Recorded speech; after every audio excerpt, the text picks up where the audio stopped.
I think we should start the program now. Okay. Bismillahirrahmanirrahim. I hope everybody is able to hear me. Okay. So, thank you very much for joining the session today, the Global Strategy Talk Show, season version 2. Today, we are talking about most important topic, the people, culture, and change in the organization. Usually, this is very much overlooked topic in the transformation sessions, transformation initiatives. So we brought experts to speak on this topic. We'll be happy to listen to you, your challenges, and try to discuss in deep about the nitty-gritties of the people, change in the culture, and the transformation. Before that, I would like to introduce the speakers today, the panelists. Okay, so let me. I think we can start. Let me just quick introduction about us. Myself, Sheikh Abdul Khader, CEO of Data Labs India. So we provide solutions for strategy transformation and also supply chain excellence.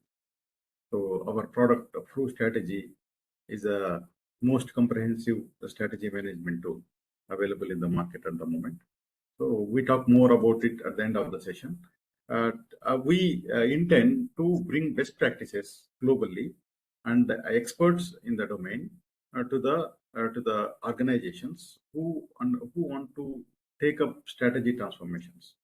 Okay, so that is the intent. We can conduct talk shows, webinars, and then conferences. This is our second talk show, and we had earlier a webinar series, webinar on a different topic related to the strategy, and we had a conference earlier, a very successful conference. Okay, so myself, CEO of Data Labs India, certified graduate in Balance Scorecard from Palladium in 2011. PMP, ERP certified, and Six Sigma Black Belt. Okay, so there are some certifications to my credit. I worked extensively in Middle East from 1999 to 2014. And then the rest of the time before 1992, I was with in India in government sector as assistant executive engineer, and then started business in 2014 basically. Started a consulting company, then Data Labs India, which is IT services company, in 2016. So happy to host the event. So thank you very much. I look forward for a very encouraging and enticing discussion today. Over to you, Dr. Hussam. We can start the introduction, please. Good morning or good afternoon, everybody. Assalamu alaikum. My name is Dr. Hussam Amara. Well, my background is actually architecture, so I'm an architect by education. I'm a US graduate, and then with a bachelor degree and master degree in architecture. And I graduated in 1995, and then I had a master degree in 1996 from Texas A&M University, which is the same university as MBA. So I started my life as an MBA graduate when the MBA was not actually a fashion that time. So I worked over 20 or 18 years in architecture as a consultant and as a project manager and whatever, like that's why I'm also a PMP certified. And then I decided to change my career. So I had my degree in doctorate of business administration from Edinburgh Business School. I was specialized in strategic planning and corporate governance. And since then, actually, since 2011, I'm a very active member in the strategy. So I started by getting mentored by Dr. Stephen Haynes in the United States, and so many others. You know, like the big flags now in the U.S. and the strategy science. And I witnessed actually the establishment of the Association of Strategic Planning certification program in 2010 with my mentor Stephen Haynes. So in 2014, I was certified as strategic management professional, which is the highest certification title in the Association of Strategic Planning, which is called right now the International Association of Strategy Professionals. So since then, I am actually a very active member actually in the international community with with a lot of strategies, and I supervise strategies in the field for over 65 organizations worldwide in almost like 25 countries. So along the way, I had so many other certifications like Balance Scorecard certifications, like Balance Scorecard Professional, Balance Scorecard Master Professional from the Balance Scorecard Institute and George Washington University. And then I joined Haynes Center also for a lot of work, and I'm a certified systems thinking approach specialist. So that's what they call it, certified system thinker in strategy management. And then I got also assigned like psychology, whatever, to help organization and that. Also change management certifications from many organizations like ProSci, like Qatar, and then finally with the time of change on the tipping point. So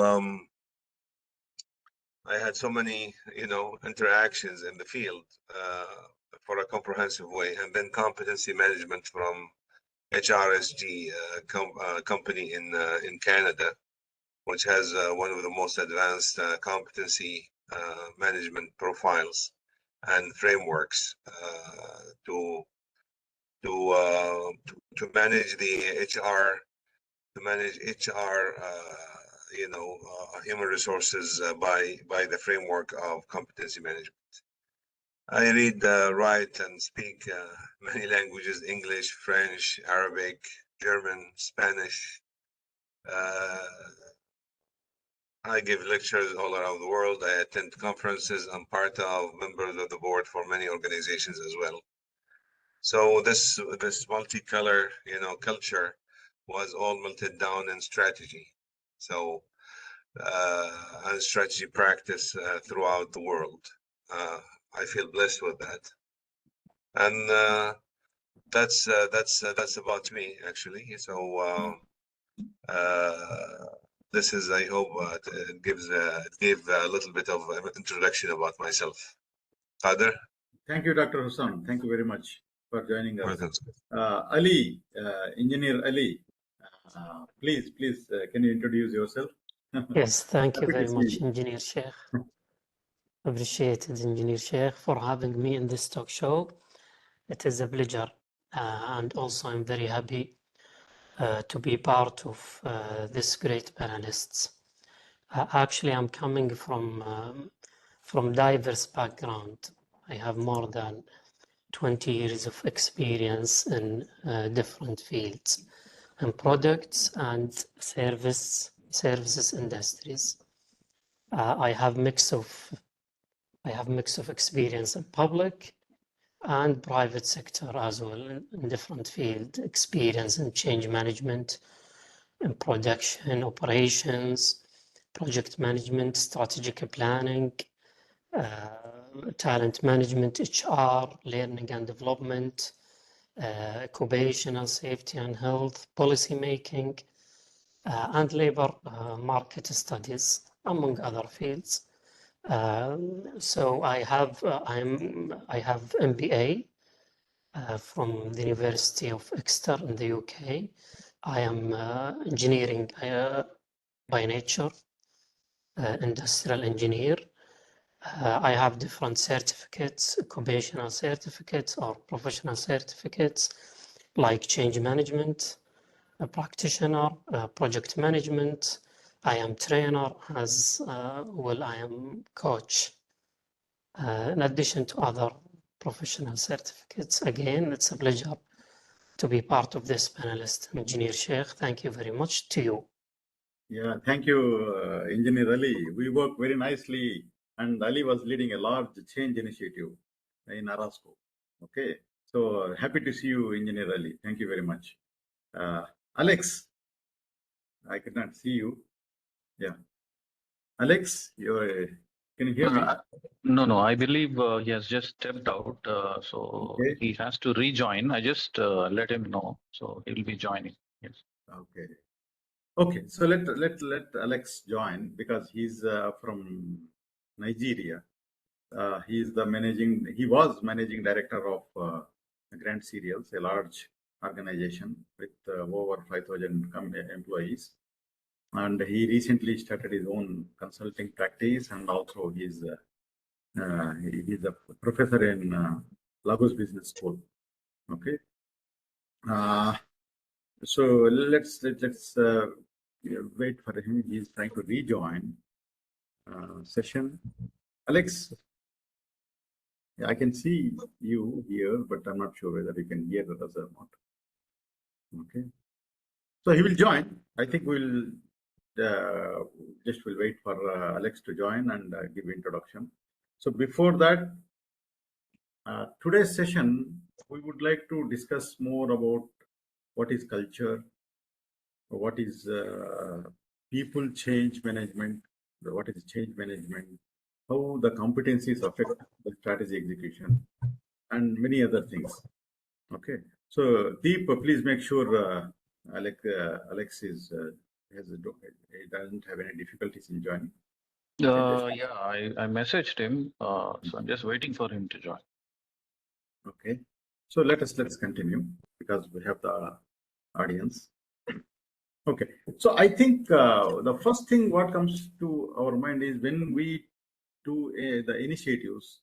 Okay. So we most likely to forget about the importance or value of a culture and change. Okay, that is something which we never discuss in detail in the beginning. That always the change management, the people part, the culture part, that this topic is almost always, in my experience, is discussed at the end of the everything. Okay, but actually in reality that is not the correct way. That is one of the most important, including everything else. Okay, so we would like to start discussion with a basic question: what is culture, basically? Okay, so Engineer Ali, would you like to start with giving a brief to yourself? What is culture, and what is the importance of culture to start with to engage the discussion? I know Dr. Sure. Hussam will have a lot of things, but we'll just come back one by one. Yeah. Mhm. Sure. Thank you very much. A lot of definitions for culture you're gonna find in literatures.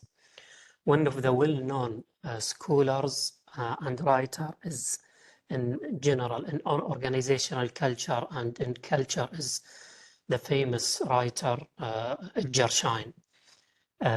He has a clear definition of culture. He says when you go inside a company or organization and you look into how people think, how people get things done between them, how job get things done, how do you see the structure of the company? All of these gives you some indication about culture. He defines the culture that as a set of beliefs, values, and basic assumptions, whether individual or group of people have. It is shaping their way of thinking. It is shaping their behavior. It is the sign of how they are going to interact together. So culture, it's about what deep thinking you have, what deep assumption you have, what deep values you acquire, and how these values, assumptions, way of thinking, how be reflected on your behavior, how be reflected on your way of communication with people, on getting things done. This is in general, whether you are inside organization or outside organization. It is not only related to organization. It is something you carry on with you in your society, in your home, with your friends, with your colleagues. So it's about way of thinking, way of deep acquiring of assumptions and values and beliefs that drive you to behave in some way. This is in general culture. When you combine it with organization, when you become inside organization, we will have two terminologies, organization and culture, then organizational culture. All of us, we know what we mean by organization. It is entity, consists of people, have some actions or activities they perform in order to achieve objectives of goal, any kind of objectives. So when you talk about organizational culture, it's about the way that things are done in organization, the unwritten rules and that influence the people, the employees, the individuals, the group behavior and attitude. Organizational culture, it is the way of structure, the way of rules and responsibilities are shaped, the way of communication, the way how top management deal with bottom management and the bottom to top. So it's a kind of things you do inside organization to achieve your organization objectives. This is in general what we mean by culture and organizational culture. Perfect. Alex, are you in the call? You joined back? Can we see you?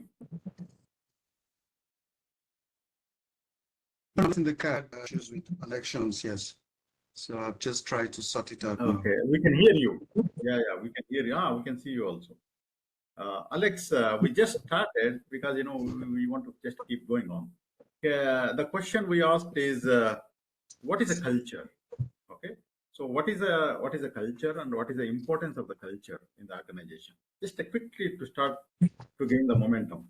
I think you can introduce yourself and start answering this. Okay. Okay, good morning, good afternoon, good evening, everyone. My name is Alex Guma. I'm currently a managing consultant for Business Max Consulting. My original background was in biochemistry, and I later had a degree in law.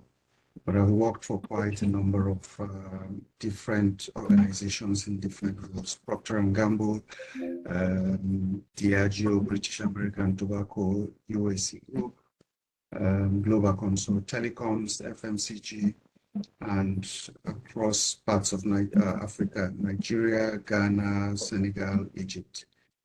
So what is culture? I think it's the way, for me, in simple terms, is the way things are done. It's the way things happen within an organization.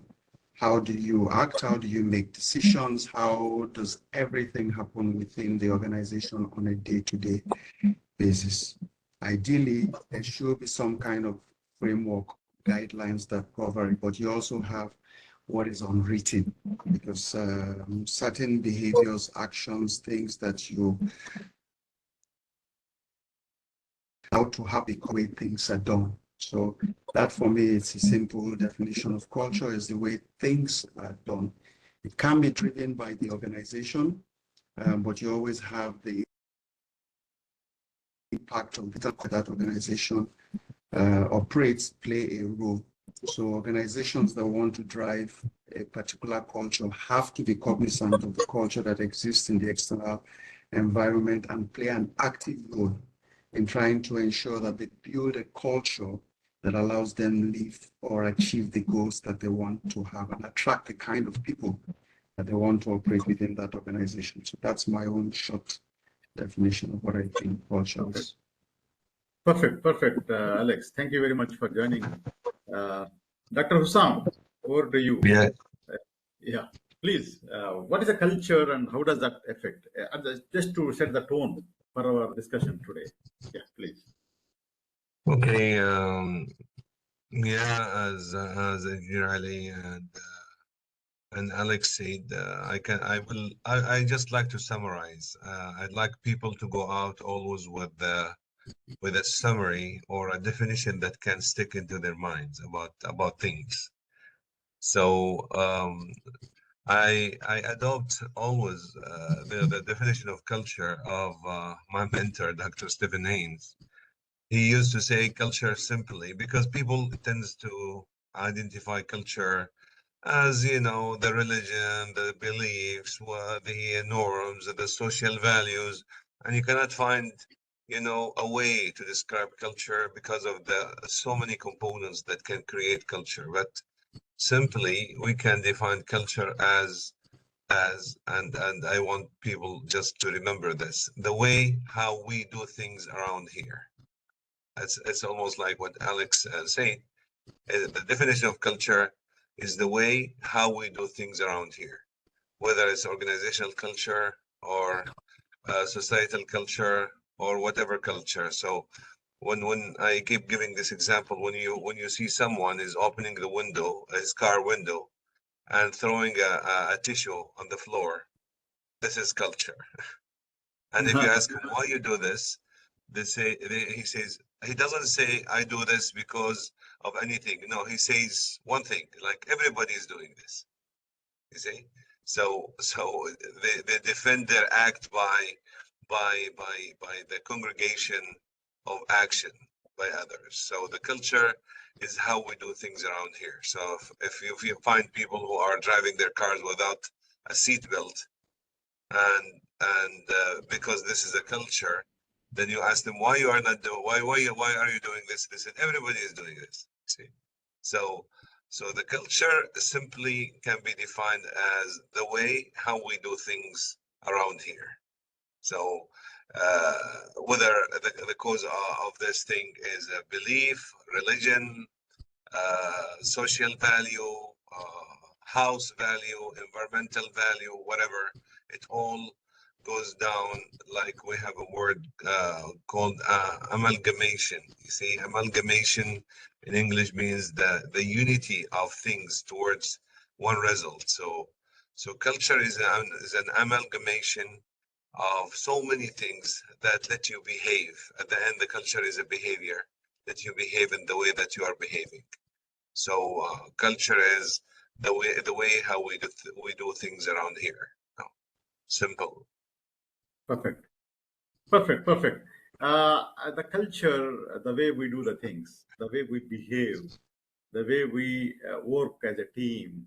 Okay, it's many things comes into culture, how we work. It all depends on the type of organization, the geographic location. Of course, the religion play a role in that, and there are many other things. The diversified teams, many other things. I think it's very important topic to discuss because it's almost always ignored topic in the transformations, or it is given a least priority. Now, when we talk about culture, the gentleman. So, at what stage? Let us say we do have a strategy transformation program. Okay, and what stage we discuss about culture in the initiative transformation?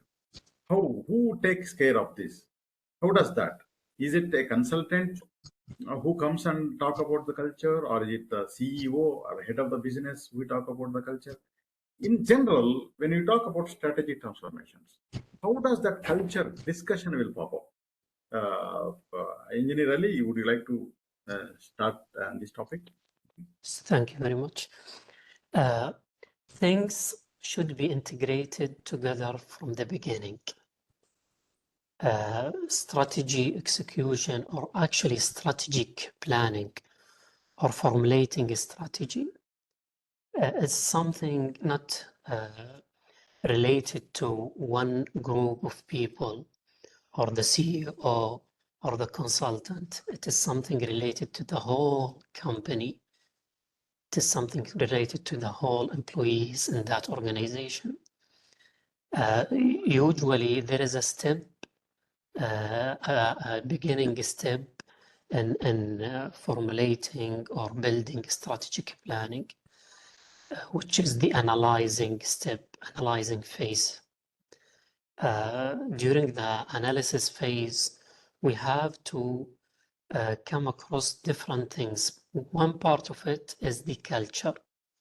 How can we measure? How can we understand today our employees' culture, and what type of culture later when we improve planning during the stages of strategic plan, what type of culture we need our employees to have. So the subject of culture is not something we can discuss at a later stage or when there is a problem. It is something must be discussed at the beginning of formulating or developing the strategy of an organization. Why? Because will help all of us to go through the level or stages, would say stages or phases of strategic planning in an appropriate way. Will help us to understand today people capabilities, today people type of resistance, I mean by people employees, will allow us to understand what type of competencies today my employees have, especially when you talk about a huge organization, when you talk about organization has different background of employees, especially if there is a huge change nationwide with different government or public sector entities. So the culture is not something we can discuss at the end. We have to discuss it at the beginning, and we have to measure it as of in the analysis stage, and we have to put plans for how to improve it in order to make our strategy execution go in an appropriate way. It's not for consultant, it is for the leadership of the company has to become aware of its importance, so they can embed it in the strategic planning phases and take it into consideration during the improving and implementing the strategy. Please. Engineer Sheikh, we cannot hear you. Sorry. Dr. Hussam, can you brief us at what stage we need to talk about culture in the strategy transformations? And who should take care of this? Yeah. Actually, there is no stage for culture. As Peter Drucker said, culture eats strategy for breakfast. So yeah, and that's a famous saying by Peter Drucker, actually, because if you don't take care of culture from before the beginning of the strategy and even during the general operations of the organization, you will always lose the battle towards culture. As culture eats strategy for breakfast. So powerful. The culture is so powerful, more than we can imagine. So it's not actually the question can't be when we can take care of culture and we start managing culture. We have to say how do we integrate strategy in culture? So that is actually the most important question, because culture is so implicit, so deep thing that you cannot actually challenge, because you will lose every challenge against culture. The strategic management, I always like to refer back to the frameworks of the Association of Strategic Planning, because it's the only, certified body in the world that certifies strategy managers and strategy professionals, like PMP for projects, for example, PMI for projects. So the strategy management has 3 premises, okay? And these 3 premises are for the following. Number 1, leaders are the one responsible for planning and change. Leaders are the ones, so this going back to your question before, who's responsible for culture? Because I did not hear about that. The responsible for culture change, for strategic management, for strategic planning, for initiating these processes of strategic management is the head of the organization, the CEO. Okay, so he is the one or she's the one responsible for all this. So the premise number 1 is saying that leaders are responsible for change and for planning and change. So they are the one who are responsible for this, especially change. We don't say planning only. We don't say transformation only.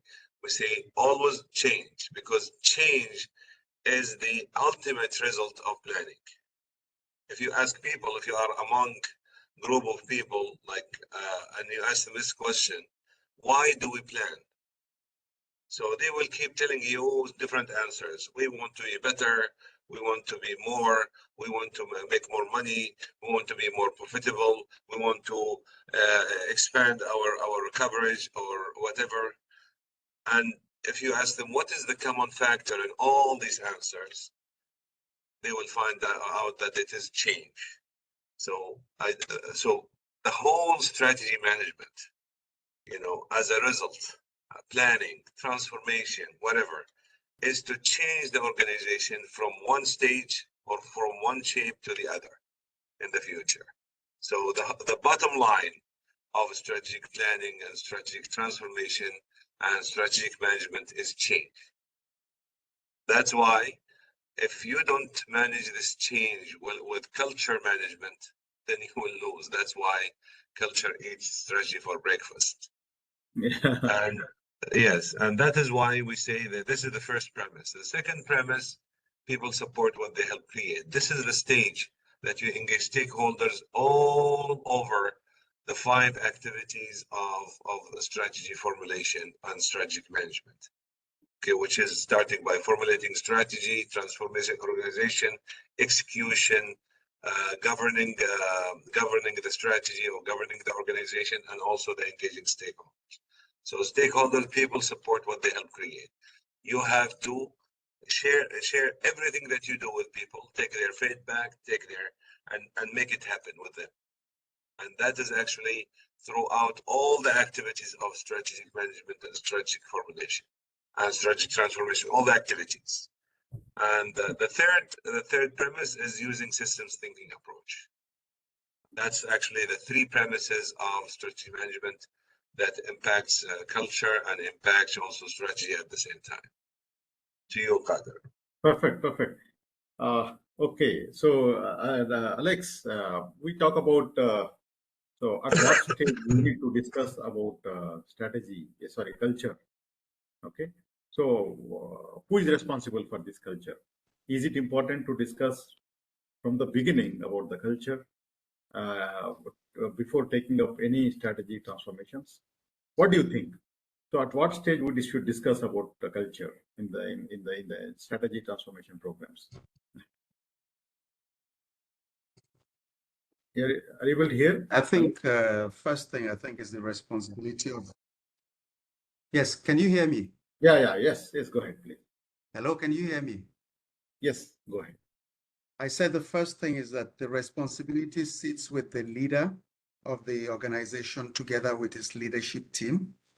because they set the tone and direction for the delivery of the results of the organization. They have a responsibility to create the right environment. Another substitute for culture, you will say, is climate.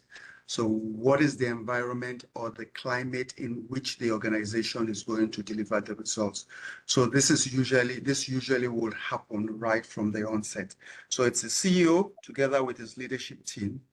And within the leadership team, I think one of the major people responsible for that for me, I think, is the HR director. So I always like to simplify the role of the HR director. For anybody who has worked with me, I always tell my HR director, you're responsible for the culture and values of the organization. You have a responsibility to hold the leadership to account and also the people to account, because that's how you then decide in choosing what we're going to do, who is going to do it, how we're going to do it. If these elements are not clear, then everything else becomes crazy. The big challenge is we always measure results and look at the outcomes, and therefore, if you can find a shortcut to the answer, it's why people don't really talk about culture. And I see this in probably what I call the best definition of leadership I've seen by Stephen Covey. Producing results. Leadership is producing results in a manner that inspires trust. And trust has two components, is competence and character. And character is driven by habits, values, the way we operate. So if you hold people to account for doing that and you drive that, you get the results. So if an organization chooses to be a high-performing organization, the leadership drives the culture that ensures that people perform well, create the right kind of climate, drive the kind of energy of the organization, that happens. So at any point you're doing any strategic transformation, the key question is to ask whether our values, our behaviors are still relevant. If we're not getting the results that we want, where is the issue? And if you go and check deeply, you find that the issue is actually in the way we do things. So if there's that positive, honest confrontation about how we do things, then it is easy to do that. So it's right from the onset and through the way the organization evolves. If you find organizations start to die, it is where you find out that, okay, the real values of the company and the behaviors based on the culture that they have chosen are not being monitored, and people are not being held to account for whether they are following those things. That's what I think. That's great. So we uniformly agree that the culture is one of the most important things. That should be started from the beginning, paid attention from the beginning of that transformation. And it should led by the senior leadership, the top, the CEO and HR directors and everybody. Now, let us talk about some very interesting topic. Now, let us say as a leaders, you guys have come up with a gap in the culture. So you think that you take up a strategy transformation initiative. You notice that the culture could play a negative role or an important role in making the project success. Okay. So what is the options we have? Can we measure culture? First question, can we measure it? If we can measure it, how can we plan to close that gap? So this is something which is very critical. My third question is, in your experience, due to culture, have you seen any projects failed, or have you seen any projects got not so exciting results, what was intended? You don't have to name the organizations or something, but just give your experience. So how can we measure culture? Okay. And if you find a big gap in the culture, how you want to close it? Okay. And any real-time examples in your, Dr. Hussam? Okay. To be able to understand the gap, we have always to know the goal. Because if we don't measure against goals or results or outcomes, then we cannot know the goal, the gap, okay, or we cannot figure out the gap. So, and that is actually the whole thing about strategy. Strategy defines the goal, the ultimate goal of the organization, and it defines the core values, etc. So this goal will drive us towards success, okay, as we are planning. So when we measure or identify our current culture in the organization, then we are measuring this against this goal. I mean, like where we are now. So if we know where we are now and we know where we are going, then we find the gap here, the gap, and then we decide to build the bridge or to take the transportation that is suitable by speed, by magnitude, by time to reach this destination. Okay, and among which is the culture. Now, for me, culture means people. See, so it's the people aspect of any achievement. So you cannot actually overlook the culture, because if you overlook the culture, you overlook the people who are working with you to achieve the organizational vision, mission, and objectives. Okay, that is actually how we can define the organizational culture. So if we overlook culture, we overlook people, and if we overlook people, then we have empty organizations. We have no value. Now, if you ask me about that organizations manage to succeed without managing culture or doing the change management accordingly, of course not. And that is the failure. When you hear Harvard Business Review and many research centers and data centers almost saying that over 90 or 75 or 85% of strategy fails or projects fails, even PMI, it's because of this, of culture change, culture management. Culture is not only driven by core values of the organization, like that we decide in the strategy document, the strategic plan. Culture is about the whole concept, the whole attitude. Like I always take the metaphor of the car. If you want to reach from one place to the other, and you drive the car to go to this place, then you have to adhere by the culture of safety. Then you have to put the seat belt. You have to control your speed.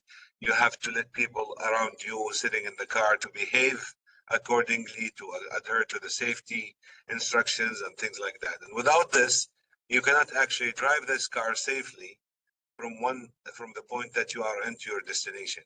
So culture is about that. You have to have the right driving attitude by looking at the dashboard, monitoring the vehicle, monitoring the street, monitoring the way, the highway. So this is the whole culture that will take you safely from one point to the other. If you don't do that, then you will get in trouble, a way or another. So that is the culture, the discipline. The culture is the discipline that we look for to be able to reach to our goals. Okay, and that's actually the breaking point. Thank you very much. Perfect. Engineer Ali, do you think we can measure culture in form of any metric? And in real time, I know you are a change leader for so much time. So any failed initiatives you have witnessed due to cultural gap? Okay, just would like to know about it. You don't have to name the organization.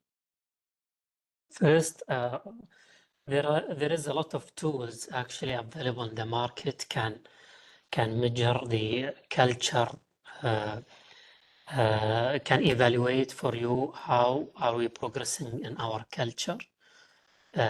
Famous, you can just Google it, you're gonna find a lot. So yes, actually the simple question, it can be measured. However, without tools, you can notice how culture is being moving during strategy execution. You can notice how is your KPIs of strategy is achieved. How is your financial situation? reflected. For sure, your strategy will address some financial things. You're gonna measure your financial output. For sure, your strategy gonna mention something related to enhancing or improving skills of people. You can measure it. This can gives you something related to the culture. Are we moving? Are we achieving our strategy or not? So short answer, yes, there are some tools can support you to measure the progress of culture. And because why is that? Because culture, as we mentioned, we agreed at the beginning, culture matters. Culture matters. So during your journey towards achieving your strategic goals, you need something very important to be associated with you. You need people to be equipped with the appropriate skills. You need your employees to be motivated so they can work into the action and tasks that help you to reach out your strategic goals. You need people, teams to work together. You need them to implement the methodologies and plans that were put in place. You need them to adapt the execution, the changes. All of these related to people. You need them to adapt change. And one clear tool that can give you how you are progressing is people reaction, is people behavior toward achieving the sub goals until you reach out the end goals. And to take you back, little step backs, in order to make them work in a motivated way, in a collaborative way, there is something motivates them, which is the culture. Do they have the appropriate skill set? Do they have the belief and work on the execution of the strategy? Do they have the appropriate vision so they can work on the actions to reach the strategy? Are they having the value? Are they understanding the value of implementing the execution, the change, so they can reach out the final objectives? All of these is a definition of culture. Of course, there is, as Dr. Dr.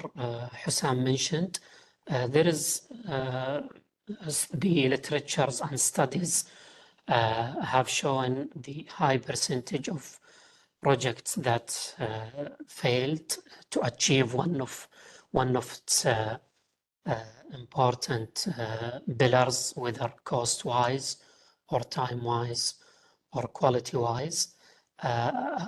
For sure, culture is part of, without even go deep dive in and check what types of pitfalls or failures that cause this big failure of project. For sure, culture part of it.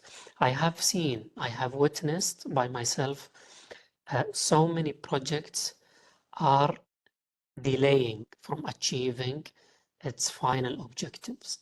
Thanks to God, I have run a lot of projects, changing projects, 3 years project, 1 year project, transformation from state to another state.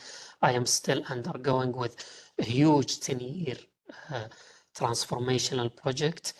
But what I have noticed, it is jeopardizing and delaying the achieving of your goals. One of the projects we worked on, it was 2-year implementation, and we took more than that time because mainly a lot of things, when we analyzed, a lot of things was related to culture and Inappropriate change management were there. When we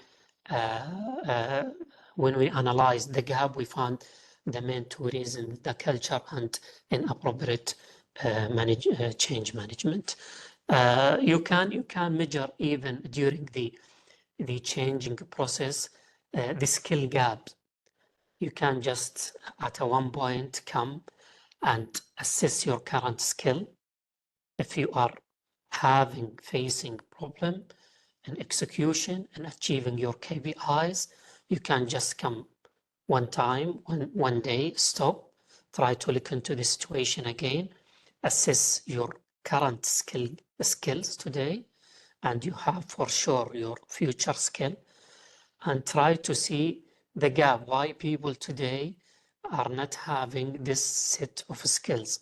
Then, as usual, you try to rebuild, re-improve, re-emphasize how to rebuild to reach to the future set skills, so they can the employees can re-energize with the appropriate skills they need to reach to the future skills.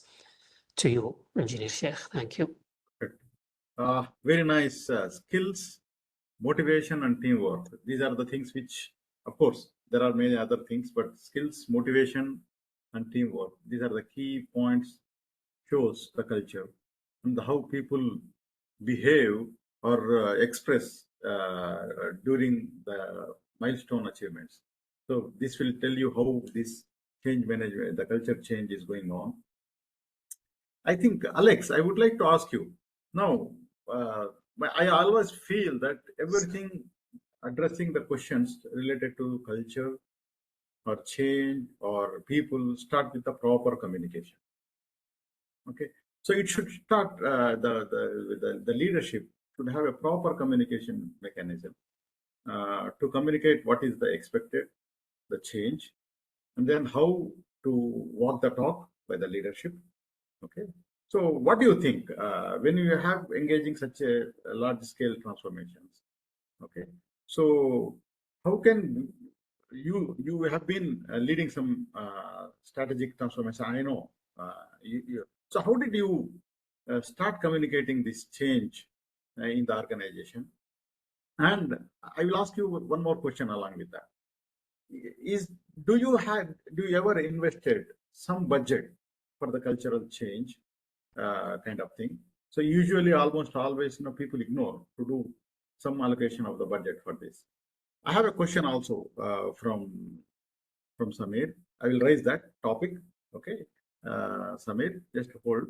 Alex, in your leadership programs, so how did you communicate the cultural gap?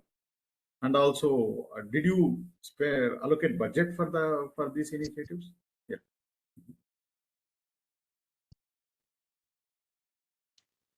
Yeah, I think the first thing is for communication for me was to start from a position of authenticity. I think one of the other speakers has spoken about how you measure culture and the impact. And I think there are quite a number of tools. Organizations use value surveys, climate studies, and some qualitative measures. One of the biggest challenges of such tools is that after a while, they become things like scorecards that people want to show that we've done a good job, rather than help you understand and feel the pulse of the organization. So in one particular organization, actually in two different organizations, the surveys show that we were doing well as far as the values and behaviors were concerned, but the reality was different because we saw it in the performance. And I remember going back to the leadership team and saying, I don't believe that what we have written here is true.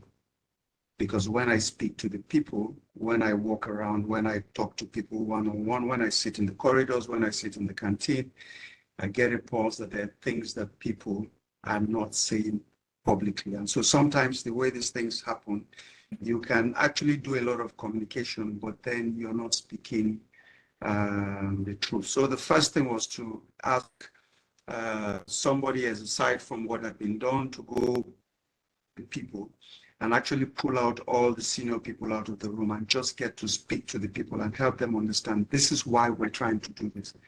And the outcome of that was clarity about what the real issues were. And the first thing for me as a leader was to apologize and say, look, we've said this, we've heard this, but what we see, I think there are some underlying issues. And so we had to do in one organization, basically every employee, we spent a full day involving some consultants, involving people from outside to get to speak and then to share what we wanted to do so that everybody understood that. So yes, the budget was allocated for that. We had to make sure that we spent some money to get that to happen. And the moment we did that, we started to see some openness. Of course, tied with that is the fact that, again, you're reviewing things like competencies. You're also understanding whether people really understood what they needed to get their job done. And so we could identify those who needed help. We could identify those who had a gap. And we could identify those who were not interested in moving on and were just finding a hiding place. And so it was easier for us to address the issue. So communication is key, but the communication has to be true and authentic. There were instances where we used tools, some technological tools where you can ask questions. I used to have the stand-up meetings or town halls. And initially we used these tools and I just told the guys a simple measure. I will know that we're at a point where people are being true and open when I see people start putting their names when they're asking questions, because these tools allow you to ask questions anonymously. And then gradually in some of the branches of the organization, you could find people actually ask questions and speak and put their names in there, because it tells me that, okay, they're confirming that we're getting a bit of confidence that we can say what we feel, we can say what we think without it being held against us.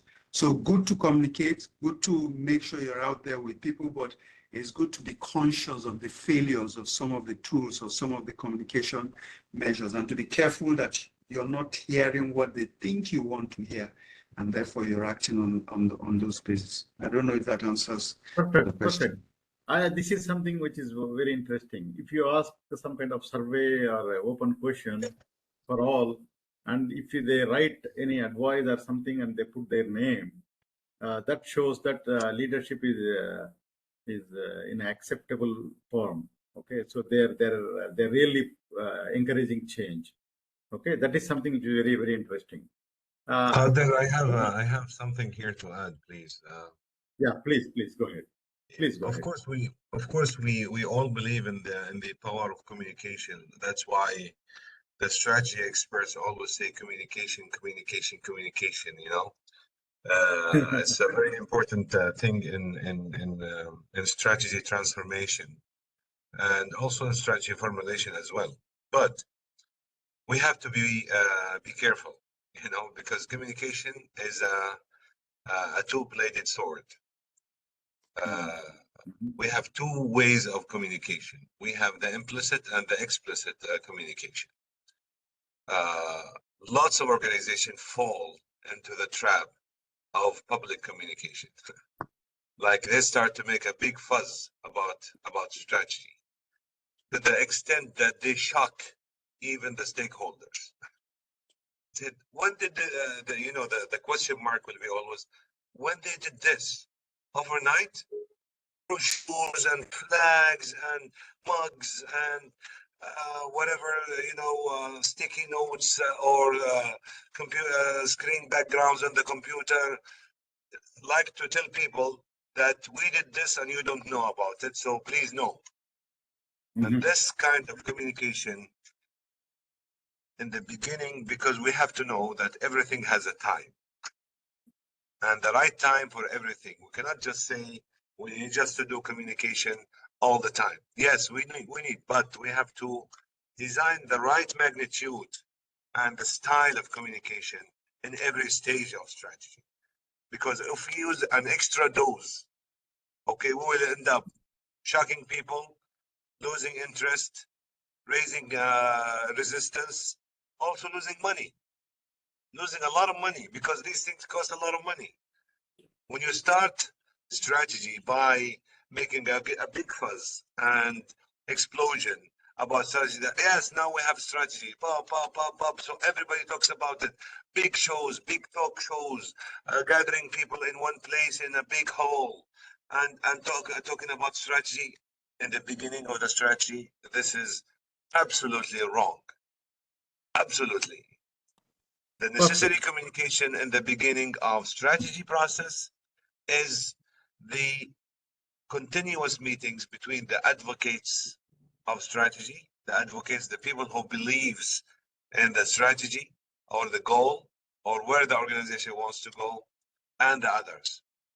Over private dinners, over coffee, over whatever. Because, you know, when we start strategy, we have like 4 kinds of people facing us. Okay, this is how we plan the communication. We have to know with whom we are communicating inside the organization and outside the organization as well. Don't forget that. But inside the organization, we have the advocates. These are 5% maximum at the beginning, 5%. Okay, according to John Cutter and the researchers on the field. And then we have the apathetics, the people who doesn't care if you have strategy or you don't try, as long as you pay them, then they are happy, no problem. And you have the incubators, people who have the idea but they are not sure if they will follow you or they don't follow you, or we call them the cynic, we call them they are the incubators. So they are suspecting, they are suspecting what you are trying to do, but they are not sure. Okay. And then we have the resistors. These are the 4 types of people. So in the beginning of communication, we need continuous face-to-face communication between the advocates and those people.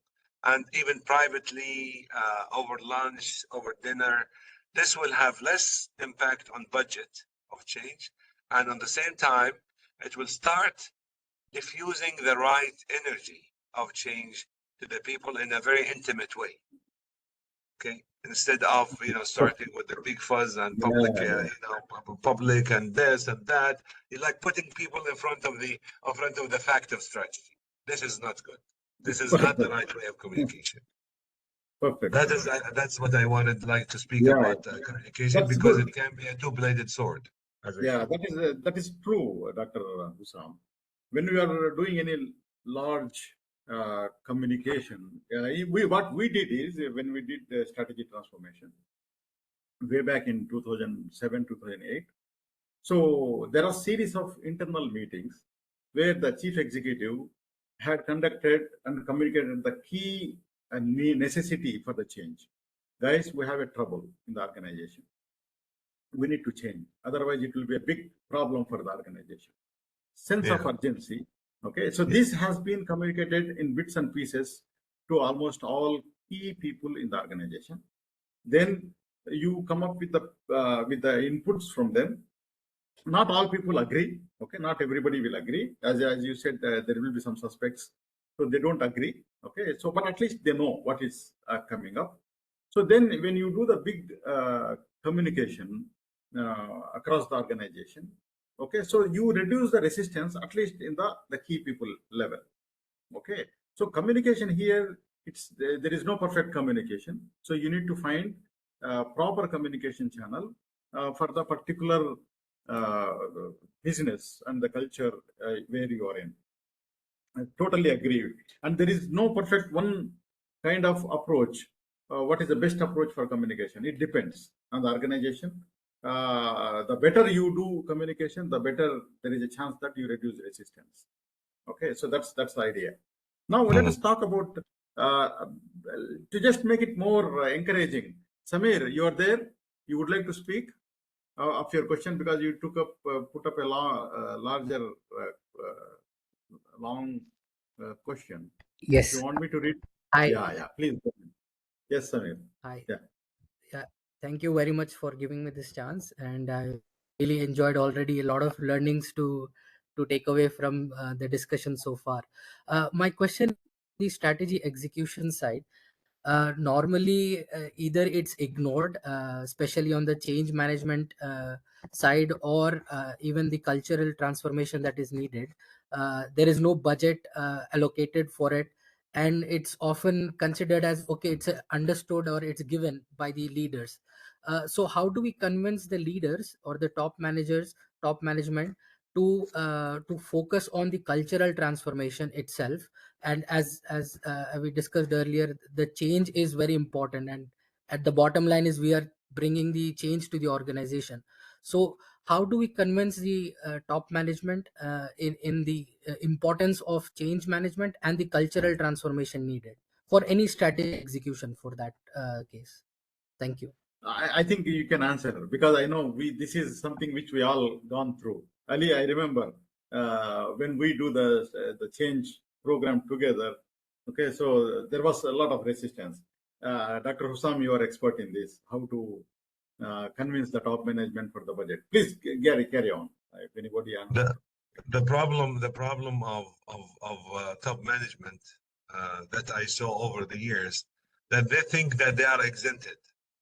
They think that they are not meant by change, so they keep assigning tasks to others, like it's not their business. See, and when people start seeing this by itself, they start the resistance by itself, Yes. because executives, they think that they are exempted. They don't have You're to right. learn. They don't have to attend workshops. They don't have to participate in the in the in the in the planning. They don't have to participate in it because they are senior leaders. So they are not Correct. meant by all this. Okay, and that's actually the biggest disaster that can happen in any strategy or any leadership constitution in the organization. This is the biggest disaster, the biggest ever disaster that can happen, that the leadership exempt themselves voluntarily from the whole process because they don't need to be there, because they are the ones who cannot be questioned. They are the ones who cannot be touched. They are the ones, especially owners, like in family owned companies and personal owned companies. They always think themselves they're above, the planning process, above the change process. They are not meant by that. And here is the disaster. They lead the organization to the hell, to the hellfire, and they don't know that. And people say always that if you point your finger to one the people in front of you, you have to look at the three fingers pointing back to you.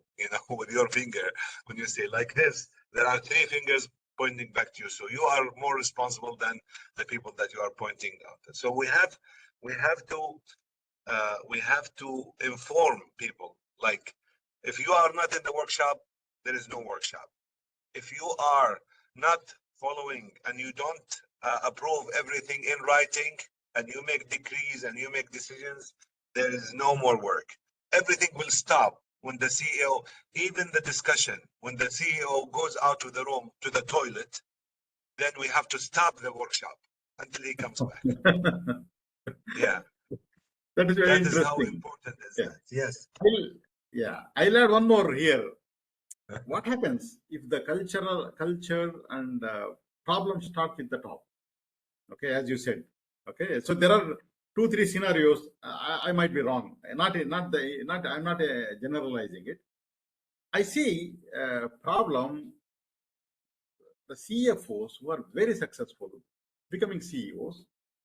Okay, so they apply the same style of, not all, by the way. There are some exceptional CFOs who are very people oriented. I'm not talking about them. There are some technical people who are very successful as CFOs. They become CEOs, and then I personally see there is some change problem because the way they govern the thing is little confidential kind of thing. And also the owner managed companies. Okay, the owner managed companies also the same problem. Okay, so I feel myself now, even in data labs, so owner managed companies, it's almost always has a problem change. Okay, so how does we address these kind of challenges? So if the challenge is at the top, maybe the top CEO or the next layer, so how do you address this? Ali, you have Alex, I think you can talk about this. So what is the best way to communicate this in a way to help them really to adopt the change. Yeah. Mhm. Ali, would you like to answer this, Yeah, Alex? yeah. Please go ahead, Alex. Please. Alex, you are I senior. think it's all right. I think it's almost like, how will I call it? Is it chicken and egg? And this is where you have the right values in an organization. It actually helps the people below to be able to do it, because when you encourage that kind of open communication. So what I always tell people, that your values are supposed to be a sword and a shield. When you're trying to share ideas about what needs to happen, it's very hard for you to find senior leadership when you ask them questions and say, look, you've asked us to do this and you've told us our values are like this. So how come we're seeing this different? So it's either something is wrong with our values or what we're seeing is different. It's very difficult for them to defend, right? So they will always come back and say, oh, no, it's not this and that and that and that. But then they become conscious. But you need to have people underneath them who have courage. But I think the more responsibility comes from the boards who are responsible to hold the CEOs to account. You need to have more than just a distant interest in the way things are run, because only on the numbers, what will happen is the organization will end up being destroyed and you will not have a clue what is happening.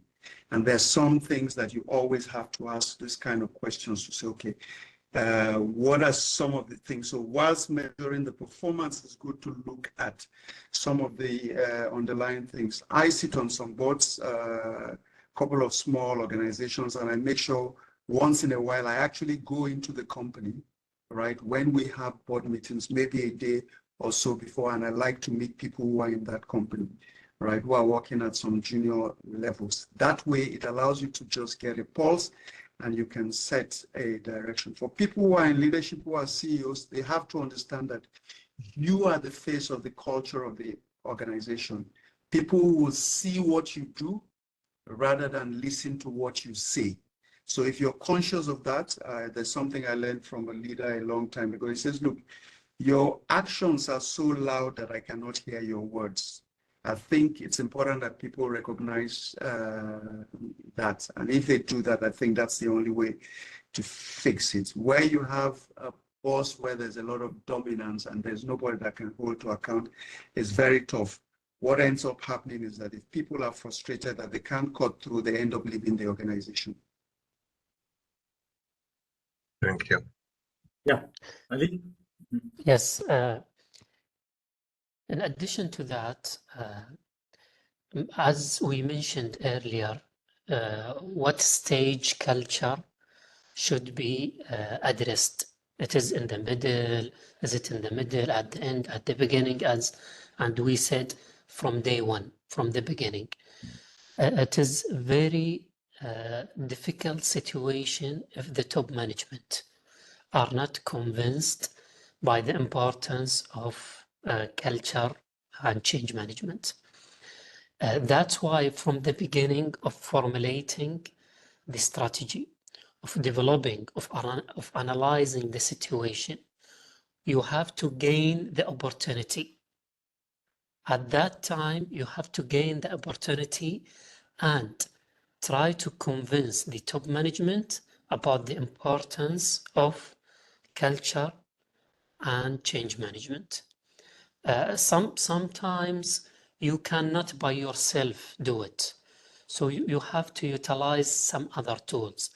Some top management CEOs or VPs or whatever top management, they are convinced by the external consultant. So you have to work closely with the external consultant. So the culture and the change management and such things can be conveyed through this consultant to the top management, because usually top management are, especially in dramatic, if there is any huge change, any transformation, strategy transformation, they are usually convinced by external consultant. So yes, it is very difficult. If the top management is not convinced, the organization will suffer. And one of the ways or tools is to bring external consultant. The other tool is if you are doing developing the strategic shifting planning, you have to from day one address the culture importance and change management importance through benchmarking, through other stories comparing to like the same industry of your organization or some similar organization to yours. So you can convince the decision makers. Usually decision makers, when you bring them some facts from outside, from the market, usually they become convinced. And then it comes the investment now thinking. Okay, I am convinced, but how is the investment in culture and change management? Is it cost? Then you have to go with another way of convincing. How you convince the top management about the cost of embedding culture and change management in your strategy planning or change planning execution. So this is in brief the answer to what you addressed, Engineer Sheikh and Samir. Yeah, perfect. So in short, if I really understood what you have explained. So you basically said that create some kind of benchmark, bring some facts from other best practices or some successful organizations, and then use this and convince some senior leaders who can support you. Then you put up some kind of investment plan and try to present it. If they are not convinced or if they need some more support, try to take the help from a consultant or so. That's fantastic. That's a fantastic way. Samir, I hope you got the answer. Now let us, since we passed 1 hour already, so now let's go to some technical things.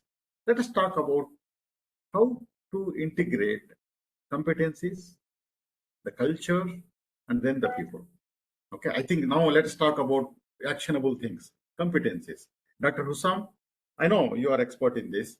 So how to mix up this culture, competencies, and then people? Now this is what's the talk. Now let us talk something very serious. Exactly. You know, we always talk about culture. How can we measure culture? Can we measure that? Can we measure this? But the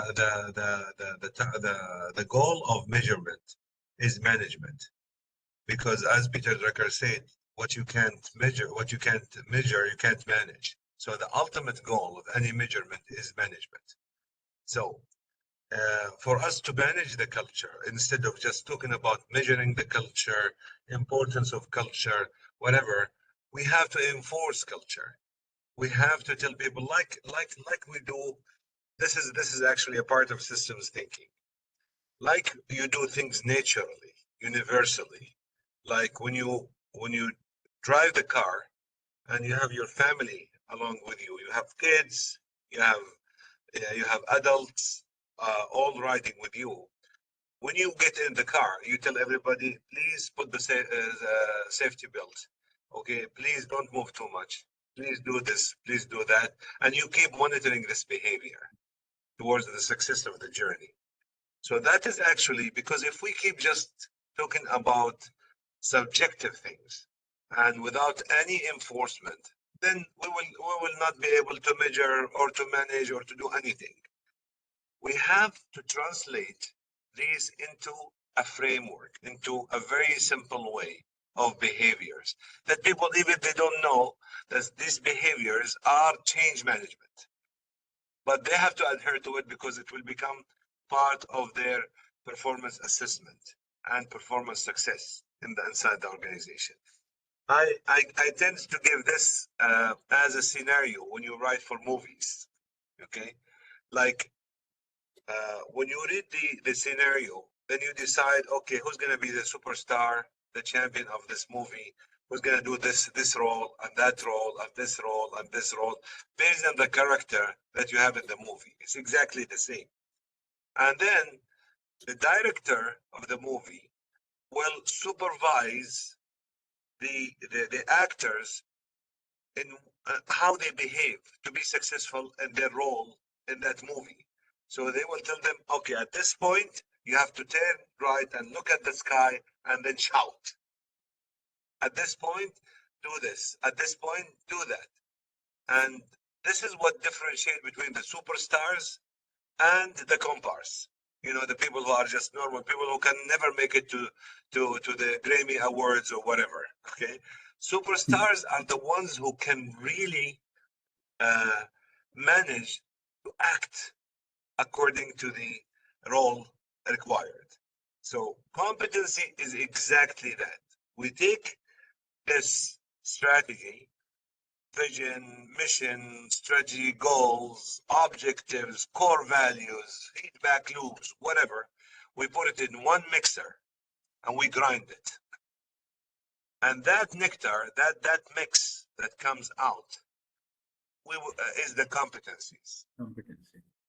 Okay, so the competencies actually is a set of behaviors that and skill set that you establish, attitude set or behavior set that you establish inside the organization in all levels. So you will decide according to the strategy what kind of competencies that you need, a behavior set that you need in all levels. So there are leadership competencies, general competencies, technical competencies, job family competencies, common competencies. So you decide what competencies you will need to make this organization successful. Okay, and then one of the first projects that we do in strategy transformation is the restructuring of the organization, because we need to do two things.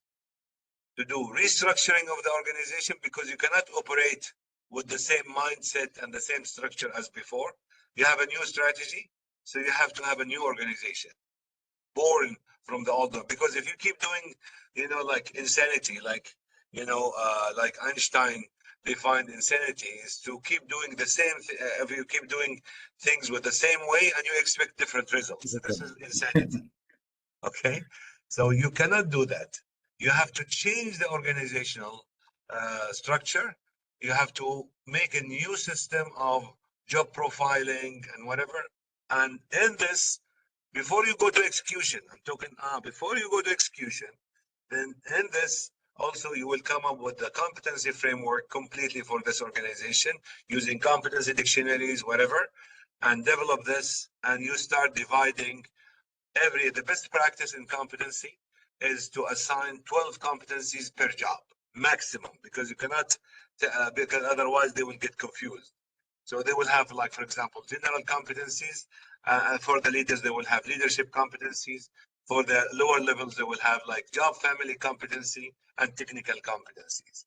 Okay, so these competencies are set of behavior. Like, for example, client focus is a competency. Let me give you an example. Client focus is a competency, and then you will have and under client focus, the definition of client focus, because you will make a competency dictionary for the organization. So everybody will know what does it mean. So we will not have a discussion about what client focus means. For all of us, it's available in the dictionary. That is, everybody know what is client focus. So, and then in the client focus definition, we will assign like 5 levels, because this is too much complicated. We make it simple. We make it 3 levels, like entry, intermediate, and high level of behavior competency. So when you talk about leaders, then you have to assign the higher level, which is level 3 of each competency, like client focus, to them. And this levels will have a written behavior. Like, for example, client focus. For example, if we go to the front lines, we will say the employee who is practicing this competency should stand up in facing the client, should smile, should deal with the client in a very nice way, very gentle way, should talk to the client softly, should be dressed well. So you see, and when you evaluate, you cannot miss that, because these are things that is so visual that you cannot miss it. So if you apply a 360 degrees performance management or performance evaluation, no one can miss these things. If you ask someone about an employee from outside, like a client, because it is 360 degrees, does Qadir, Mr. Qadir Sheikh, he's in the front desk, did he smile with you? You say no. He's always giving me a bad face. Is he dressed well? Maybe. Is he? Did he stand up and welcome you? No, he did not. He shook hand with me like while sitting, like I'm a piece of shit. You see? So the client will give you a feedback. The colleague will give a feedback. The manager will give a feedback. Everybody will give a feedback. And this is where we are actually sharpening the behavior of the culture by force, by the competency framework. And by time, okay, people will have notes. We will not tell people, okay, we'll cut from you 3 days salary, whatever this, the concept of punishment, like a lot of organization wants to do. No, we will just call those people and tell them, okay, we are receiving this feedback. So this will impact your performance. So the whole performance is not about attendance and whatever, which is the conventional way of non-strategy based companies. So we'll tell this guy, now if you want your performance to get higher, and you will get bonuses and you will get like advance in this job, then you have to smile to the client, my friend, and you have, or even you know that this guy is an introvert, he doesn't like people, so you remove him or remove her from the front line because she will never be successful in that. And who tell you this information? Feedback is the competency. Competencies are extremely important in HR management. Like Alex was mentioning, like this is the way how to enforce culture change in a very nice way, in a scenario technique. Okay. And here you will see the superstars are appearing, the lower people are appearing. You will start knowing that this guy is not suitable for the front line. You have to put him in the back line. This person is this person is that. And this is where you create the harmony through the competency framework. And you use competencies for a lot of things, for appraisals.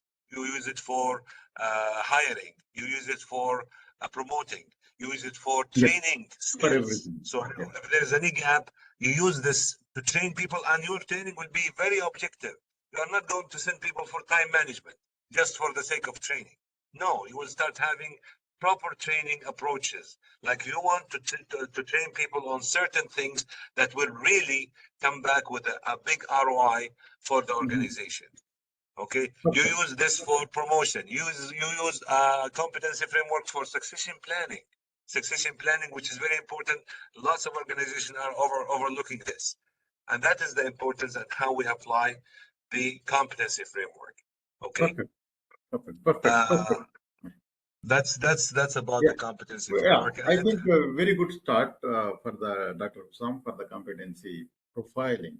I think when you do the competency profile, okay, when we have any strategy transformation program, then you perform the competency profile, you come up with a gap, okay, do it properly, and then if this gap is affecting you for the strategy execution, you try to plan to close that gap, and you need to schedule your programs. It could be a training, it could be a workshop, or it could be a discussion, or it could be restructuring is a job description, or informing him, his manager informing him about the role, whatever it could be a small discussion, it could be a big workshop, or it could be a training.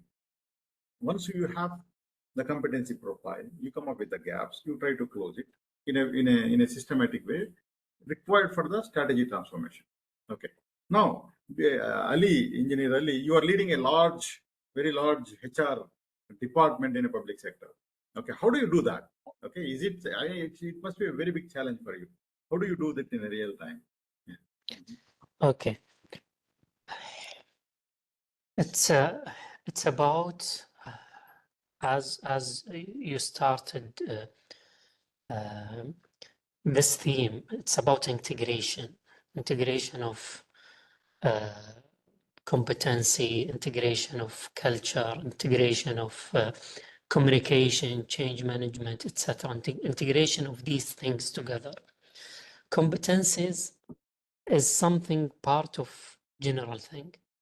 I think, I believe competency is something totally different than culture. Competencies can be vary across all employees in organization, while culture can be one theme, one unified signal or theme or shape of the organization, while competencies something scattered, depends on the organizations, especially when they are big, they have different departments, IT, human resources, finance, blah blah blah, etc. Each one will have its own competencies to achieve the job requirements. However, to cover all of them under one umbrella, one organization, there is something unifying them, which is culture. Culture of innovation, culture of adaptability, culture of collaboration, etc. These things can unify the organization. Today, from HR perspective, I to some extent, I agree with Alex and Dr. Hussam in terms of the role of HR and enforcing culture. But it will be to some extent, but it will be very difficult to keep it only on HR.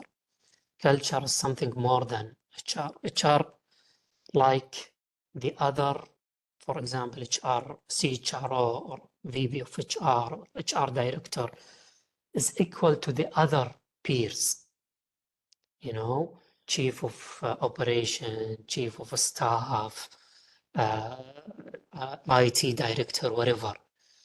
You cannot enforce such culture without somebody stronger, like a CEO or the VPs there in the top.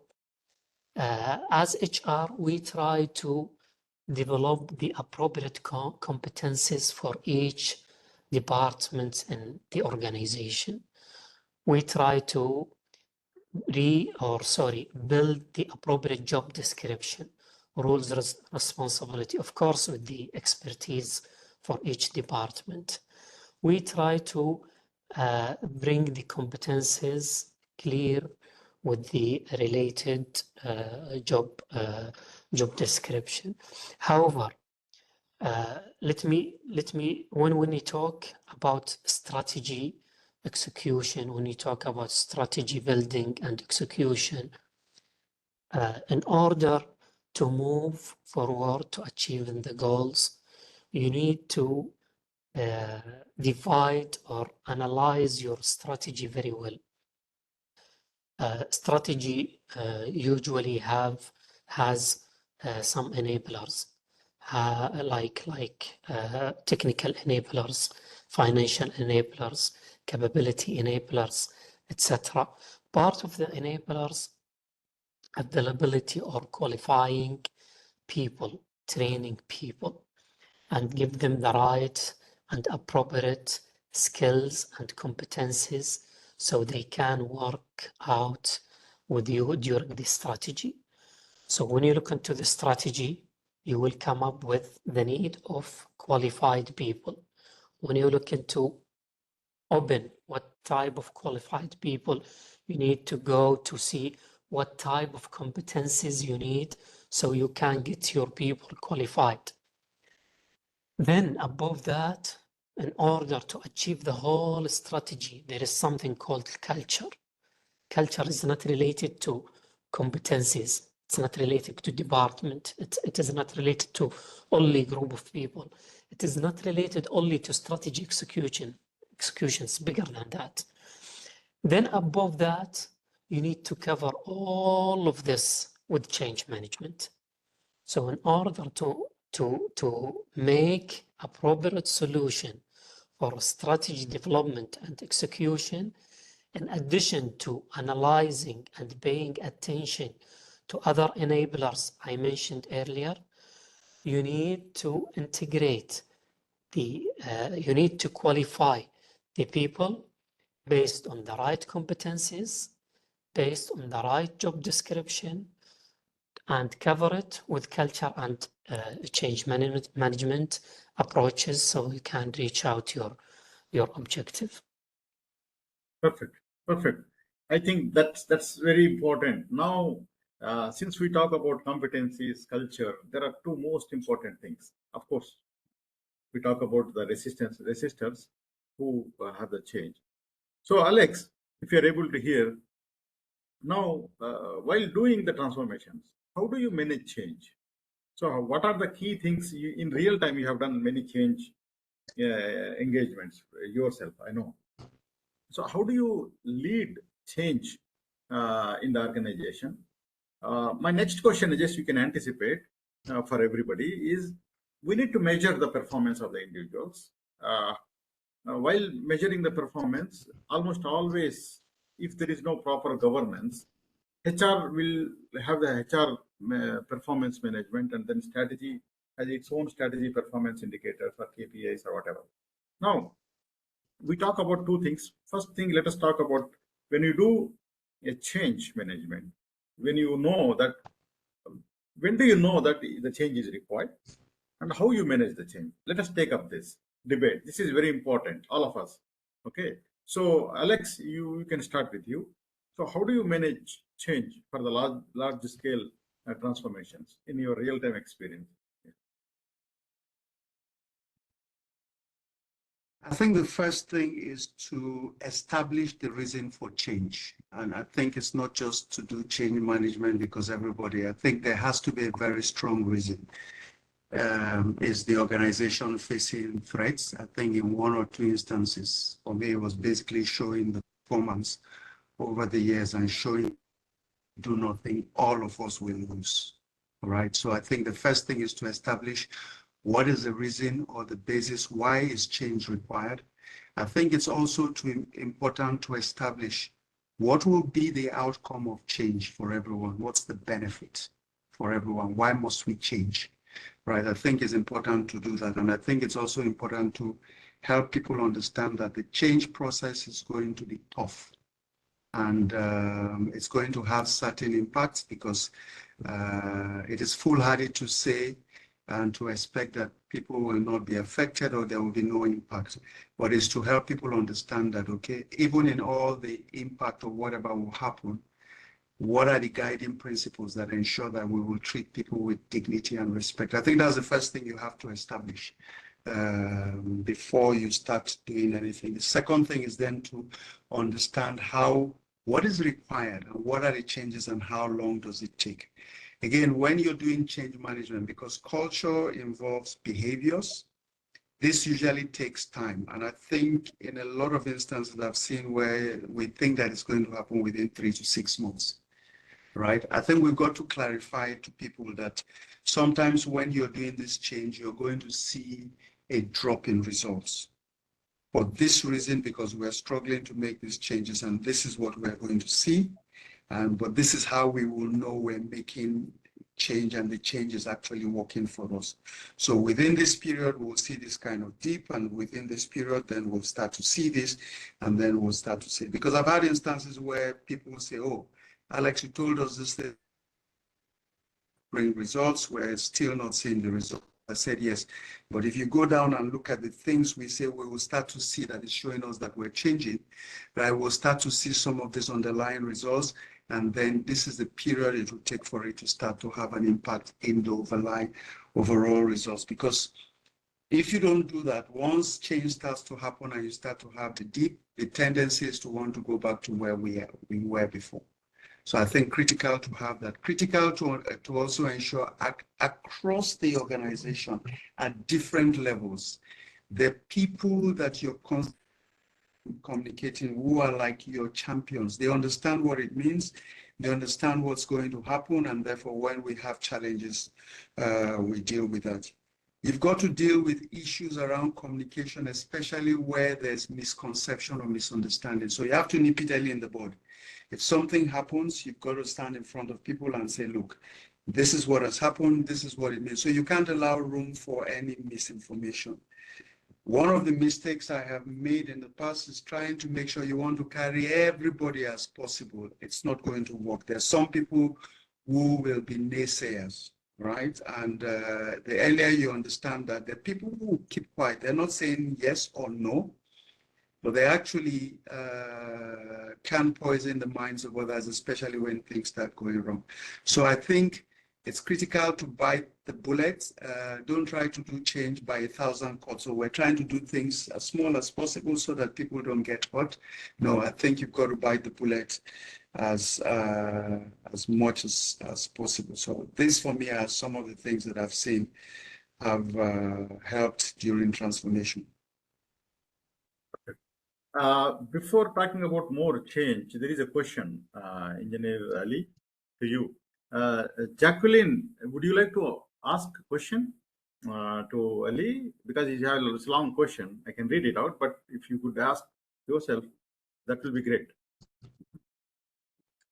You, Deep, can you unmute? So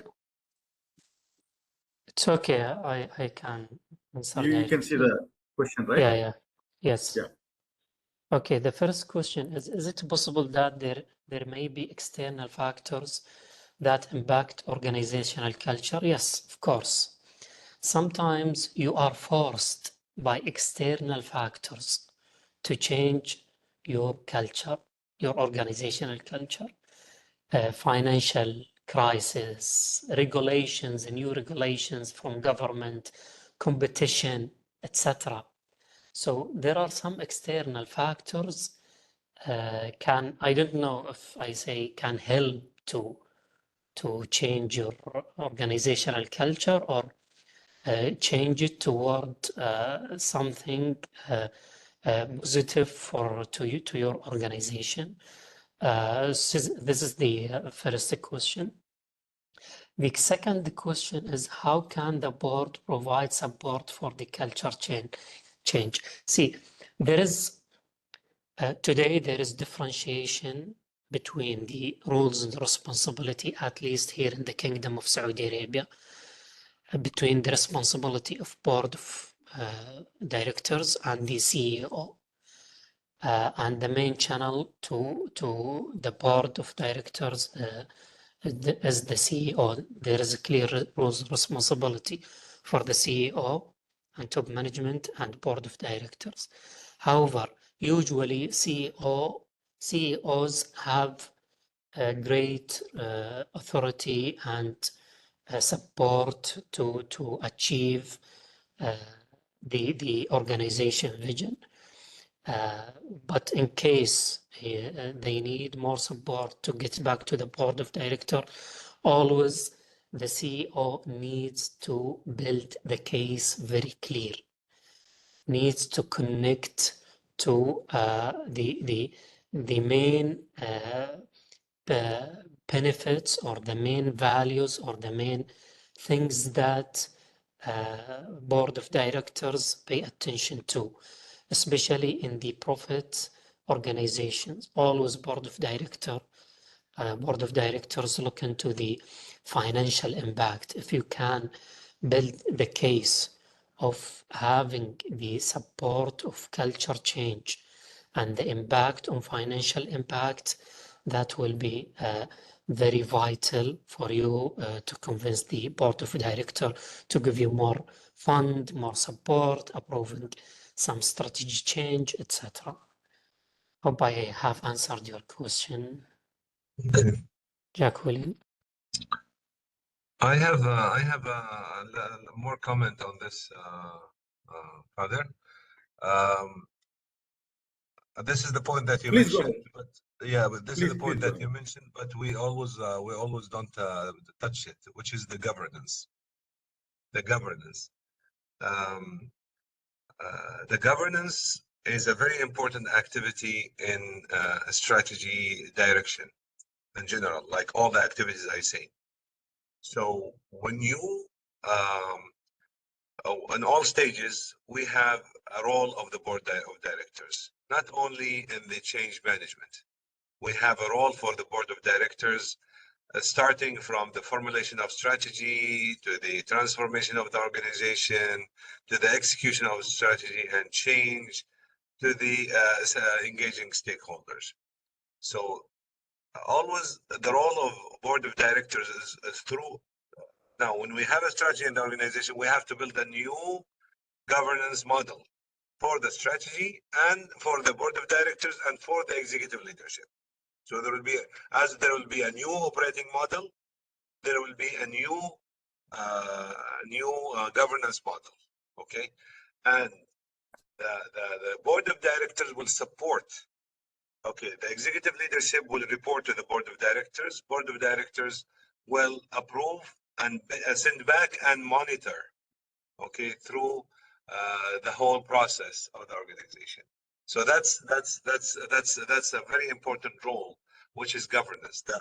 The summary of this whole thing is governance. Governance is very important, and by the way, governance has been overlooked in strategy as the culture is being overlooked, because we think that just strategy is to formulate strategy, then execute strategy, and then complain why strategy doesn't work.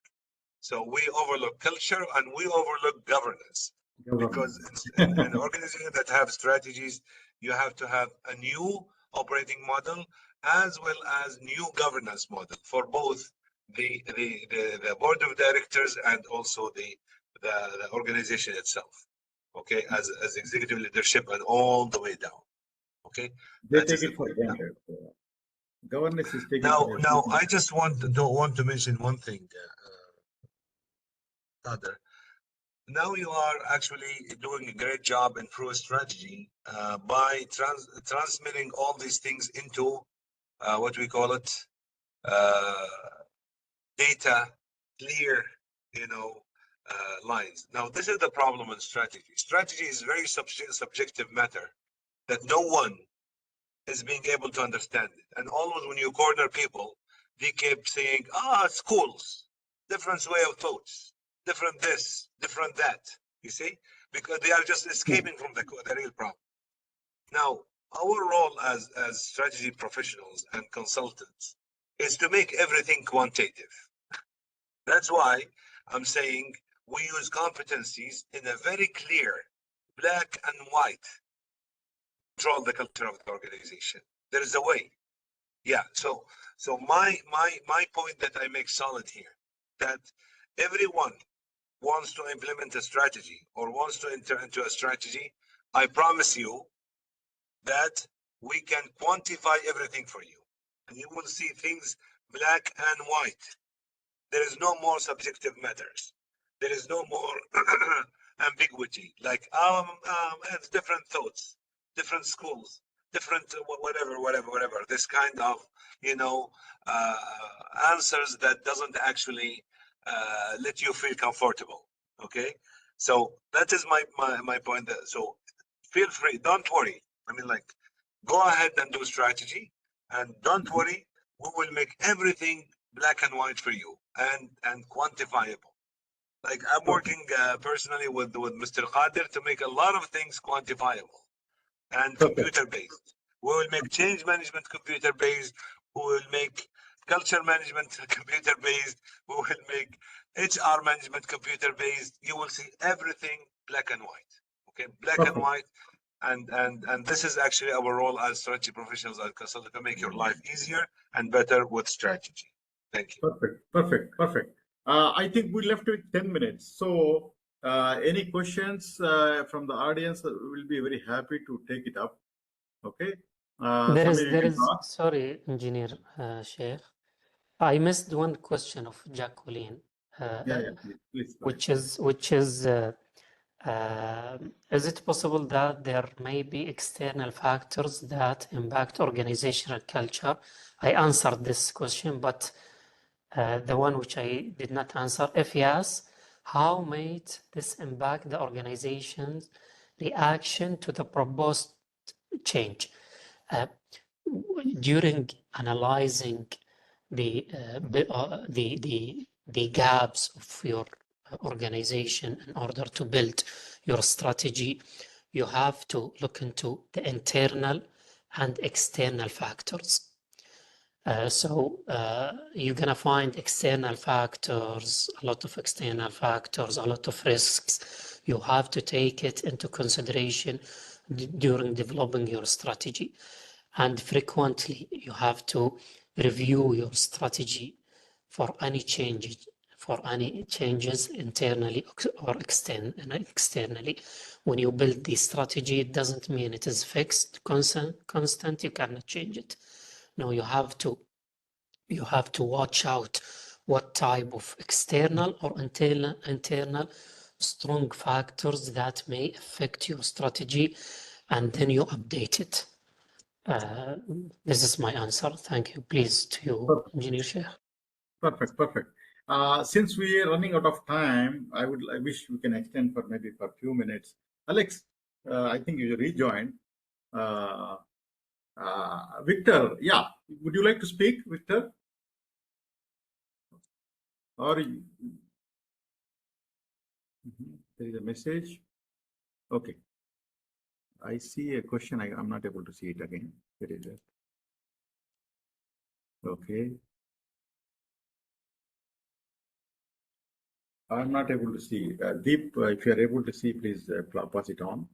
I have a Okay, comment. okay. Yeah. He's in a noisy place. Victor has a message. I have seen executive management in organizations make efforts at changing a culture, but revert to the familiar to drive results. And please, certain power bases. Okay, how can an organizations keep numbers up while managing culture change? So there is a chance that the culture will go back to the previous one. How can we make sure that the culture change sustain? Okay, if I understand correctly, Mr. Victor. Okay, so would you like to answer, Alex? Since you joined late, you would like to answer this? We're able to. Yeah. For this to happen, like I said, if you want to drive culture change, both to the board and the people, I think you've got to be clear about what the impact will be and how the results will come in. Because I think expectation is the mother of disappointment. And if you set high expectations from the onset and you put under pressure, then what will happen is there will be a reversal. And this, for me, actually, it's where you see the real extent or the strength of leadership. I think one fundamental quality that is called out, but we don't talk about, is the courage to stand up for what you believe in and your convictions. And so in most instances where you don't have the courage, especially with the leadership team, to say, we believe what we are doing is right, and therefore it's going to take a while, but we know that this is what is going to happen, then it is difficult, and you always have that reversal. So I've seen instances where, yes, we stuck to our guns, and it's taken close to a year for us to start to see some of the results. But when it happened, we started to see real transformations. I've also seen instances where, because we didn't call out the extent of the rot and the change required, right? The moment we started to see some short-term positive results, it was assumed that we were out of the woods, and therefore it was expected that the results were going to happen. So I think it's understanding that when you're doing change, especially depending on the extent to which the change is required and the assessment of the state of the organization, it is very easy for you to get a reversal where the leadership is not joined up together in saying, we understand what is happening and therefore we have to fight with this. I think culture and results are not either or, they are not alternatives. I think, and it's tied to some of the concepts that have been spoken before. We want to produce sustainable high results. We've got to be clear the kind of competencies and behaviors that are required to do that. We've got to look for the people that help us do that. We've got to reward them in a manner that ensures that that energy is sustained. Sometimes we'll have external factors or certain environments or situations that will challenge the way the results are delivered, but we've got to recognize that. And therefore, we ensure that we are still focusing on doing the right things, and we see what those blips in performance as temporary blips. So it's not an either or. When we do change management or try to change culture as a separate agenda thing, not in line with driving overall business performance, then it becomes difficult and the organization will revert. I have seen instances where organizations revert and then they get into a deeper and deeper and deeper and deeper problem. And then they're forced to go back to the same solutions that they started a few years back, but sometimes it might be too late. The trust has been broken and they've lost some of the good people, and then it will actually take them longer to get back to where they were before. That's true. Yeah. So since we're running out of time, we talk about the most important topic. How does that performance management of the people, especially the people performance management, how does that address the cultural gap thing? Okay, so let us quickly talk about it for a few minutes. Engineer Ali and Dr. Sam, we would like to touch the performance management. How we would like to report performance management, especially based on the competencies. Okay. Yeah. And how does that help us to close the gap? Okay. I will just go quickly over 4 things. Okay, very quickly. The subject of laws is inevitable. This is something that people, especially executives, they don't like to hear. When you start the strategy planning process or the strategic management process or the strategy process, you have to tell them that the loss is inevitable. You will lose. All right. I mean, don't worry about loss, because you will reach the point, you go down like the roller coaster. You will go down, so you will lose money, you will lose time, you will lose things, but this loss is for future gain. Like when Jack Welch took over in 1992, I think, took over General Electric, and there was like 220,000 employees in General Electric. When he came in and he started to restructure General Electric, he fired 90,000 employees. And they called him that time in the newspaper the Dark Jack. Dark Jack. Dark Jack. Like they said, they were complaining he's a very bad guy. Then he restructured General Electric and he hired back 220,000 employees in General Electric in over 95 countries. So there will be loss, definitely, inevitably. Nobody think that when you start something strategy that you will not lose. No, you will lose. My friend, my dear, hear it loudly. You will lose. You cannot avoid losing. You will lose, but this loss is for a better future.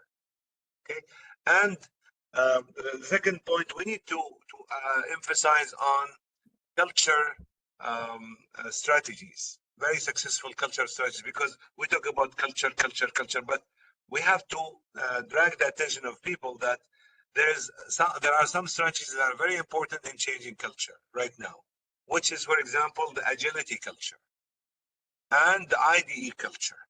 These are any organization that they want to change culture or change management, they have to focus on the agility culture, the culture of agility, and the IDE. The IDE means, which is very famous now, it means inclusion, diversity, and equity.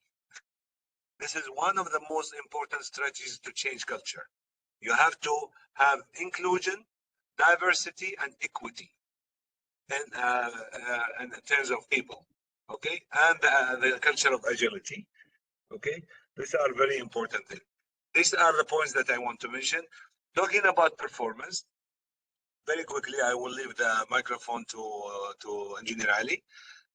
Performance, what you can't measure, you can't manage. You have to manage performance in all aspects and on a 360. So the strategy management department, which is a very important structure here, we have to mention that every organization that has a strategy, then they have a strategic management office. We call it strategy management office, SMO. Okay, and this would replace all the other structures before, PMO, whatever. PMO will be part of the SMO. All right, and then in this, they will overlook all the performance in different functions and levels, in HR, in the performance management, in the culture management, in the initiatives management, in all things. So as a structure, this is very important, and they can adapt whatever systems for performance management, especially make this performance as a tool for a feedback that will improve the culture and improve the performance of the whole organization. Thank you very much. I think we run out of time. Samir, there is one question from Samir, the final question. Okay. There was a question from Samir. You would like to ask? Yes, thank you. I just wanted to see if there is any benchmarks or any recommendations that the speakers have that we can use a tool or a maturity model to assess the culture of an organization. So you must have used anything in your practice or experience. If there is anything that you guys can recommend, that would be really helpful for us. I use Denson Circle. It's very good, actually, very comprehensive tool. Okay, I used it as an evaluation tool. It's a very good and comprehensive one. If you look at it, search it. It's called Denson. I'll try to find a link and send it to you. It's something that you can also input some of the points that you need. It's flexible, so you can evaluate, and this will send like questionnaire to all levels of employees, and they will answer these questions, and then they will be put into analysis, and it will show you where are you available. And by the way, it's not only that is important. Also, in the strategic reviews, we have a tool called strategic management maturity. You have to evaluate the maturity of the strategic management inside the organization, how the organization is successfully going towards the vision and mission. So we have also the strategic management maturity module, which is an evaluation. Part of that is the culture, but we have a lot of things like the strategy planning, the performance management, the leadership, the change management, everything. That's part also of this, which is this was done by the strategy management group, the strategic management maturity model, and the Denson Circle is something just to measure the culture. I don't know if somebody else uses anything else. We use like a SFO assessment, strategy focused organization assessment. Yes, okay, we use the same SFO assessment that we also built into our system. If you have any other methodology, also we can include it, because the holistic mechanism is most important. Yeah, we run out of time actually. Any final thoughts? Because because people have attended for so long. Okay, so any final thought, Alex, Ali, and Dr. Hussam, so that we can conclude the call. If any questions from audience, this will be recorded and hosted in the website and also in LinkedIn.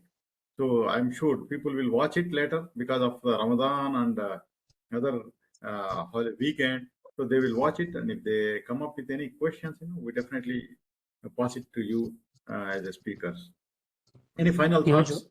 Yes, usually if there is any strategy execution, people tend to ignore the people side of change. So to anyone here asks, it is very important to pay attention to these two factors, two main topics we've talked about, culture and change management in order to achieve our strategic goals. Thank you very much, Engineer Sheikh. Okay, any final thoughts, Alex? Okay. Yes, I think what I always say is that, look, the only thing that is proprietary to any organization are the brands and the people. And what drives the people or how people thrive is if you create the right culture. There's a culture that determines the way the organization runs, the tools that you use, and how you reward, and therefore how you recruit. So it is very, very critical to understand that. I think in doing all of these things, right, I think there's a call for simplicity. Less is more. Yes, there are 1,001 competency models. For me, I prefer to keep them simple, functional, what is required for the person to do the role, behavioral. Who do you have to be as a person, therefore, to thrive in this kind of organizations? Performance management, I think, how do we measure performance overall? And we tie everything. So we don't have a separate model or a separate tool, or else we start to create a gap. Change management, governance, less is more. The more you keep it simple and you measure and track things, then you find out you get the kind of results. At the end of the day, I think the choice of the leaders that you make is the most important thing. Again, I'll sum by Covey's definition. Leadership is producing results in a manner that inspires trust. If you have leaders that inspire trust, then it becomes easier to go through some of the challenges that culture has. Thank you. Perfect. So thank you everybody who participated directly, indirectly, and then speakers, Engineer Ali, Dr. Hussam, Alex. So thank you very much. So I would like to say a final note that having a right people with a right mindset are really an asset to an organization. Okay, so even if there is some gap in the culture, the gap in the competencies, and the right people will make the difference. Okay, so identifying those right people, because sometimes in all these organizational politics and all, the right people who don't speak much because they are silent, they really wants to be noticed, they don't talk too much, but it's the responsibility of senior leaders to identify the right people in the organization. So if you identify the right people and then give them appropriate authority to work and empower them to deliver the strategic transformation results and involve them in the whole transformation, that makes a big difference. And you have to take care of everybody, category A people, B people, C people. Okay, so you need to find out the critical mass, who my ex CEO calls the critical mass. So have a critical mass with you, and they make the things successful in any scenarios. So having said that, I would like to thank the Kuldeep, organizer of the meeting. I will be we are a very proud sponsor of this event, the Data Labs India. Our product is Fru Strategy, a comprehensive strategy management solution. I request you to have a look at it, everybody. And we continue the sessions. In the coming sessions, we talk about more about product management. In our coming webinar series, we talk about product management and how it is integrated to strategy. And we will have another one, which is the core finance, how the finance is influenced the strategy execution. So thank you very much. Thank you, everybody. Thank you, Dr. Hussam. Thank you, Engineer Ali. After all the heavy schedules, you kindly accepted our invite to join, and very insightful discussion. I really learned a lot. So Yes. thank you very much. Thank you very much. Thank you.